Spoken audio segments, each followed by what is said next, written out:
Il est 7h09. Si je m'appelle Jamila, ou si je m'appelle Mohamed, et que je veux partir en vacances, louer une maison, par exemple, sur Airbnb, j'ai le risque de ne pas pouvoir la louer, cette maison. Au début, le propriétaire de la maison va me dire oui, mais quand il voit mon prénom, tout à coup, la maison n'est plus disponible. C'est ce qui est arrivé. C'est ce qui est arrivé à Jamila et à sa fille Farah. Farah qui est en direct avec nous. Bonjour Farah. Bonjour. Merci d'être là. Farah, vous allez nous raconter votre histoire, mais avec Mathieu Rouault, nous remarquons qu'il y a de plus en plus de discrimination sur les sites de location de vacances. Les témoignages se multiplient, dont celui de Farah que vous allez entendre, notamment au sujet de la plateforme Airbnb. On a beaucoup lu ça sur les réseaux sociaux cet été, des propriétaires qui refusent ou bien qui annulent après avoir accepté la location quand le prénom du loueur est par exemple à consonance maghrébine, mais qui acceptent dans les plus brefs délais quand le prénom sonne européen. Le phénomène est difficile à quantifier, on n'a aucune étude statistique. Aux États-Unis, en revanche, 3 chercheurs d'Harvard ont conduit leur propre enquête, c'était en 2015. Conclusion, les demandes formulées sur Airbnb par des utilisateurs distinctement afro-américains essuyaient 16% de refus de plus que ceux qui étaient distinctement blancs. En France, nous avons un rapport du Défenseur des droits, même résultat, 14% des utilisateurs disent avoir été confrontés à un problème de discrimination, un chiffre qui grimpe à 30% chez les utilisateurs arabes et 40% chez les utilisateurs noirs. Bien, Farah, racontez-nous votre histoire. Vous avez vécu une discrimination avec votre maman. Oui, voilà. En gros, on voulait réserver une maison pour aller sur Toulouse pendant les vacances. Vous vouliez aller à Toulouse pendant les vacances. Bon. Oui, voilà. Et en gros, on a demandé à cette personne, la maison était superbe, sauf que on n'était que 2 pour une maison avec 5 chambres et il nous a refusé en disant que nous étions trop peu. Oui, que vous étiez peu nombreux, alors que vous étiez prête à payer le prix demandé. Oui, voilà, c'était le prix affiché, il n'y avait pas de problème à ce niveau-là. Voilà. Ça donc, gênait, ça vous a surpris. Oui, évidemment, parce qu'en général, on refuse jamais à des personnes comme ça pour le motif de 2 personnes en fait qui viennent louer la maison. C'est bizarre. Bon, vous avez donc parlé de cela sur Twitter. Hein ? Oui, voilà. Et puis une internaute s'est proposée pour tester le propriétaire. Exactement. En gros, on devait recréer les mêmes conditions pour refaire une demande en fait.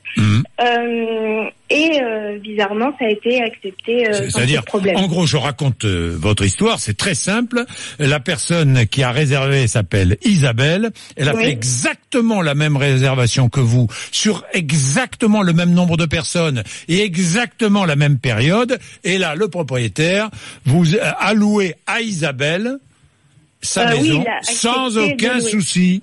Oui, exactement. Ouais, c'est ce qu'on appelle de la discrimination. Parce que votre maman s'était présentée avec son vrai prénom Jamila, c'est la raison pour laquelle elle n'a pas pu louer cette maison. Exactement. Voilà. Vous avez 18 ans, Farah, vous commencez vos études et vous trouvez ça scandaleux, évidemment. Oui, je trouve ça choquant. C'est la première fois que ça m'arrive, pour être honnête. Oui. Et je ne pensais pas être confrontée à de tels problèmes, surtout que Airbnb a une politique contre la discrimination qui est plutôt explicite. Oui, qui est plutôt explicite. C'est-à-dire parce que votre maman a un prénom Jamila qui ne plaît pas au propriétaire, il ne loue pas. Merci Farah. Merci Samuel Thomas. Vous êtes délégué général de la Fédération nationale des maisons des postes. Bonjour. Bonjour. C'est fréquent ? C'est malheureux, mais dans le secteur de l'immobilier, il y a beaucoup de discrimination en général, pas que pour des locations de vacances. Maintenant, dans les locations de vacances, c'est vrai que au départ, on avait eu beaucoup de signalements de discrimination commises par des agences immobilières qui avaient en fait trouvé auprès de certains offices du tourisme des relais pour leur discrimination, et donc les agences disaient mais bien, je ne loue pas au nom à consonance maghrébine. On avait des offices du tourisme comme ça qui avaient considéré qu'il valait mieux écarter les candidats d'origine maghrébine de certaines agences. Mais le phénomène donc sur Airbnb, il est plus difficile à quantifier. On le fait à partir des signalements qui sont faits.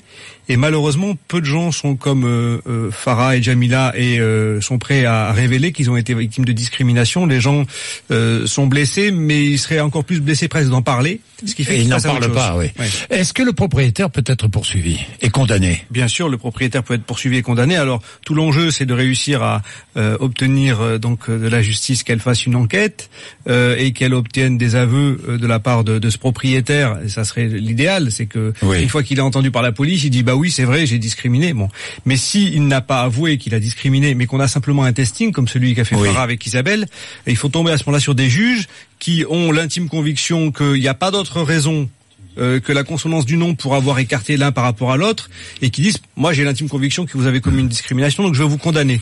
Souvent les juges... Et le condamné encourt 45 000 € d'amende et 3 ans de prison. Faut quand même le rappeler. Ah oui, comme si vous la loi est sévère. Un appartement pour vivre toute l'année, vous encourez cette peine-là. C'est une peine très lourde, elle est très rarement appliquée. Même on a du mal à la faire appliquer de la part des juges. Alors ce qui est difficile, c'est certains juges disent oui, mais bon, il faudrait quand même, pour pouvoir prouver que quelqu'un fait la discrimination, le prouver qu'il l'a fait à certaines répétitions. C'est pour ça qu'en fait, quand on a des signalements maintenant, nous au niveau de la Maison des Potes, on décide de faire des testings, et puis un et puis plusieurs, pour pouvoir arriver après devant un procureur de la République ou un juge en disant c'est pas arrivé une fois, c'est arrivé plusieurs fois. Donc maintenant vous pouvez pas épargner. Il y a une volonté d'écarter certains parce qu'ils ont un prénom à consonance maghrébine ou parce qu'ils sont d'une couleur de peau différente. Oui, ça c'est des pratiques qui sont malheureuses mais qui sont fréquentes et cette discrimination là, elle fait beaucoup de mal à celui qui l'a subi, mais souvent cette personne là se dit je vais passer à autre chose. Je vais pas me scandaliser outre mesure et je vais passer à autre chose. Et je vais me débrouiller autrement. Ce qui fait qu'en fait, il y a beaucoup de cas mais pratiquement pas de procès, pratiquement pas de condamnation. Merci Samuel Thomas. Merci Samuel Thomas. Merci Samuel